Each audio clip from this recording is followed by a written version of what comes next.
Today we're going to talk about log rules, rules of logarithms, and these have to be memorized, but I think you'll find that once you use them, if you use them a few times, they're pretty easy to know. You will not have to write down these rules anywhere, so you don't have to worry about memorizing the form of these. You just have to worry about memorizing how to use them. Whenever you have a log of two things that are multiplied, you can split that up into the log of the first thing plus the log of the second thing. Anytime you have the log of two things that are divided, you can split them up into the log of the first thing minus the log of the second thing. And if you have the log of something that has an exponent, you can take that exponent and put it out front as the coefficient of the log. One thing when you are doing problems like this is to pay attention to the directions. When it says write in expanded form, that means they're going to give you something that looks like this, and they want you to expand it into something that looks like this. For example, log base 2 of xy. We can use the first rule to split this up into log base 2 of x plus log base 2 of y. These rules work for any base, but you have to keep the same base. Okay. This one, we can split this up using the second log rule because we have two things that have been divided. So my first step here will be to split this up into log base 5 of x squared minus log base 5 of y to the third. And now you notice that you have the exponents here, and when you have an exponent, you can put it out front as the coefficient. So this can be written as 2 log base 5 of x minus 3 log base 5 of y. And that is your expanded form. There's a couple of ways to do this next problem. Let's see. Let's take this 2 and put it out front first. 2 log base 3 of xy to the fourth. 4. And now let's see, we have two things that are multiplied, so we can split that up into adding. So we can have 2 times log base 3 of x plus 4 log base 3 of y. Notice I kind of combined two steps there. I did the plus, and I also, this was y to the fourth, and if I have an exponent, I can put that exponent out front as a coefficient. So I took the 4 from there and put it right there. Now we can just distribute this to get 2 log base 3 of x plus 8 log base 3 of y, and that is the expanded form. We could also have distributed this first, this x squared, so you would have log base 3 of x squared y to the 8th, and we would have come up with this same answer.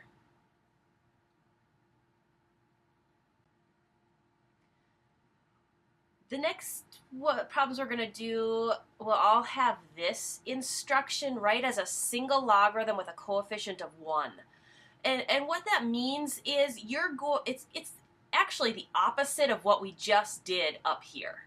So we're going to end up with an answer like this. We're starting with something in expanded form, and we're going to kind of go backwards. So what this direction means when you see it is to combine your logarithms. So like here we have 2 logs with the same base that are added, and then one that is subtracted. So we can combine those into a single logarithm that looks like this. A single logarithm with a coefficient of 1. That means that the coefficient out here is just 1, or there's nothing there. That means we need to get rid of this coefficient of 3 and this coefficient of 2 when we combine these. So now when we combine these two logs, we have a minus sign, so we're going to do x over y. And since there's a 3 out here, we can put that as the exponent of the x, and there's a 2 out here, so we can put that as the exponent of the y. We've combined these into a single logarithm with a coefficient of 1.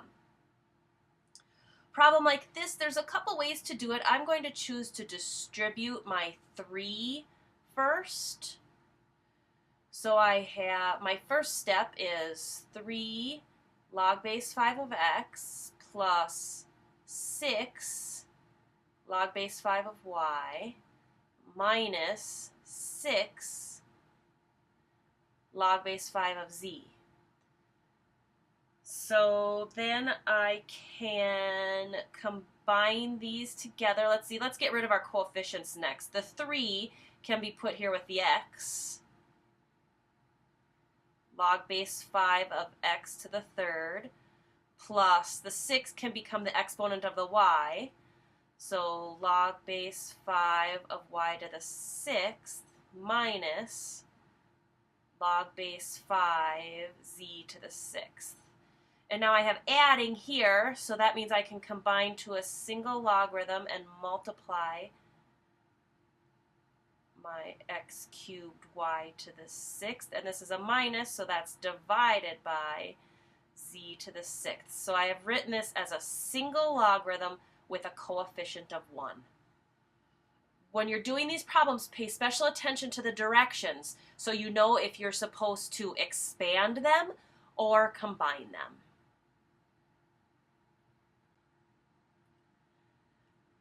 We're going to talk, now that we've learned our log rules, we're going to talk about where the change of base formula came from. We talked about the change of base formula yesterday, which you can use to evaluate a logarithm that looks like this, since you can't do this in your calculator because your calculator doesn't do a base 5. So the change of base formula says to do log of 22 over log of 5. And I'm going to show you where that comes from. So the first thing is, if you have this log base 5 of 22, set it equal to x, and then change forms. Change this from logarithmic form to exponential form. So if you remember, we go 5 to the x equals 22.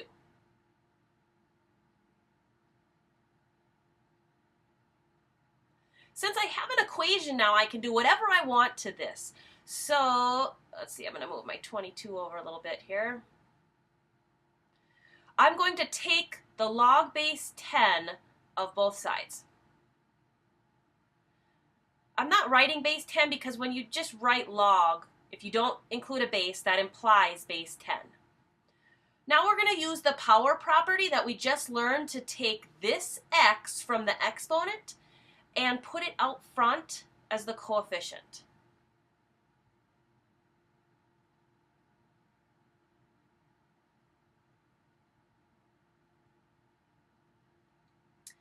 And now we're just going to solve for x. We're going to get x by itself by dividing both sides by log of 5. So this cancels, so you have x equals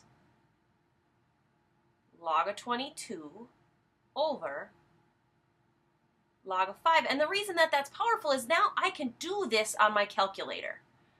So to do log base 5 of 22, you can just enter this into your calculator. Isn't that neat? So yeah, so you can use that change of base formula then to do problems like this that you can't use a calculator on normally. So this one we would change to log base 10 of 22 over log base 10 of 5. And we would just use that in our calculator then. And log base 2 of 8 We could do log of 8 over log of 2 in our calculator. And log of 10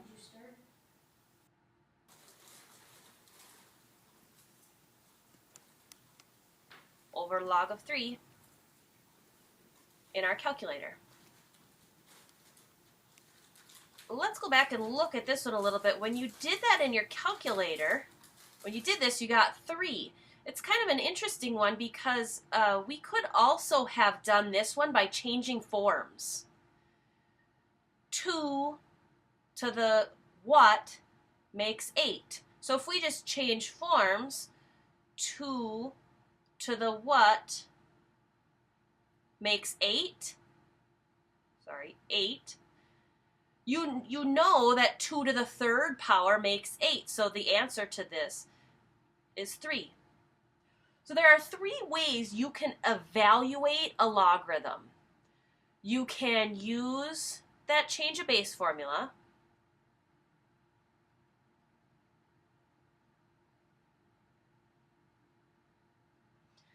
You can change forms. Like in this one, we just change it to exponential form, 2 to the what makes 8. Or sometimes you can just use your calculator. If you have a base 10 logarithm or a natural log, you can just use your calculator. You don't need to do these other 2 ways. So those are the 3 ways of evaluating logarithms. The last point that I want to really make today is that a log is just an inverse. Okay, like we've done this many times. If you have 7 and you add 3 and then you subtract 3, those two undo each other, so you end up with just 7. Same thing here. Raising something to the 5th power and taking the 5th root of something, those two things undo each other. So the answer to this will just be 7. The same is true with logs and exponentials. 4 to the, right here, 4 to the and log base 4 of something undo each other. So if you have log base 4 of something and 4 to the something, those two undo each other, so your answer here will be 7. Same thing here. 8 to the something power and log base 8 of something are inverse operations. They undo each other, much the same as adding 3 and subtracting 3 undo each other. So the answer to this would just be 7.